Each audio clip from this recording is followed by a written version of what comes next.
Vous êtes président du SASU et votre SASU a fait du bénéfice. Bravo! Et vous vous dites que se verser des dividendes, c'est une super idée. En êtes-vous bien sûr? Je m'appelle Patrick, je vais vous expliquer pourquoi les dividendes peuvent être à la fois avantageux, moyennement intéressants ou carrément dangereux. Allez, c'est parti!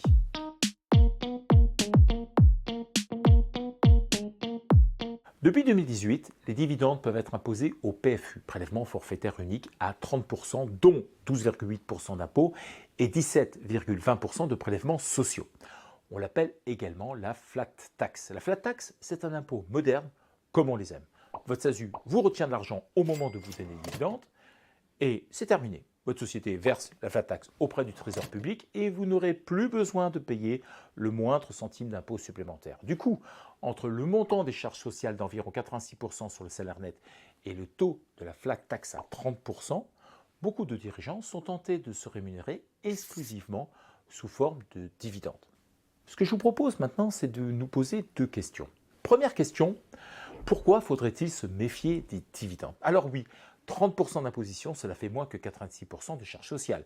Les chiffres parlent d'eux-mêmes. Mais attention, tout doit être relativisé. Tout d'abord, les rémunérations baissent le montant de l'impôt sur les sociétés. Ainsi, si vous vous donnez des salaires, vous augmentez vos charges. En augmentant vos charges, vous diminuez votre résultat fiscal.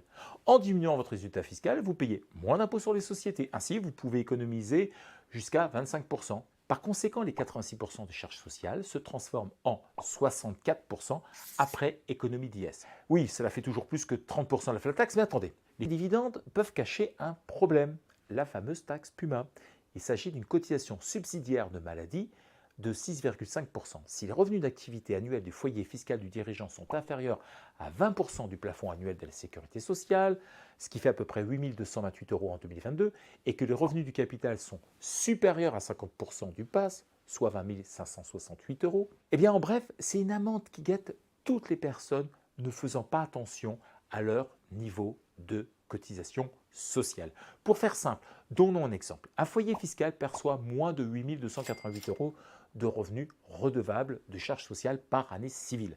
Parallèlement, ce même couple dispose de 50 000 € de dividendes.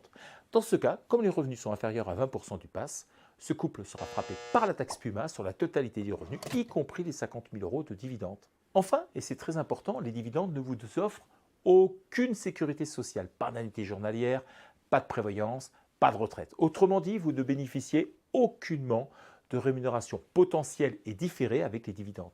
Si on devait résumer cette situation, on pourrait affirmer que les dividendes représentent du cash, point barre. Deuxième question, pourquoi les dividendes sont agréables? Bon, je vais arrêter de critiquer les dividendes et je vais maintenant vous montrer les avantages. Tout d'abord, si vous bénéficiez des indemnités chômage tout en créant votre société à l'impôt sur les sociétés, vous allez pouvoir compléter vos allocations mensuelles par des dividendes. Juste un détail à ne pas oublier, vous pourrez vous verser des dividendes à l'issue du premier bilan, pas avant. Ensuite, vous pouvez avoir une autre activité à côté de votre SASU. Vous pouvez être micro-entrepreneur ou gérant de SRL. L'idée de cumuler la sécurité sociale des indépendants et la sécurité sociale des salariés n'est pas nécessairement une bonne idée. Vous cotiserez bien 2 fois, mais cela ne va pas vous procurer 2 fois les prestations. Idem si vous êtes salarié d'une autre société, parallèlement à votre rôle de président. Il n'est pas nécessairement avantageux pour vous de vous donner des bulletins de salaire supplémentaires si vous avez déjà une bonne couverture par ailleurs. Enfin, vous pouvez être retraité président de SASU. Le choix de se verser des dividendes est plus judicieux car il est peu probable que vous puissiez améliorer votre retraite mensuelle en cotisant plus. Pour conclure, les dividendes sont comme toutes les bonnes choses dans la vie. Ils sont agréables à consommer, mais il ne faut pas en abuser. Maintenant, si vous souhaitez d'autres conseils, n'hésitez pas à nous consulter. Notre équipe de juristes spécialisés en droit des sociétés et en droit fiscal sont là pour vous conseiller efficacement. Cliquez sur le lien dans la description de la vidéo pour en savoir davantage. À très vite chez Dux.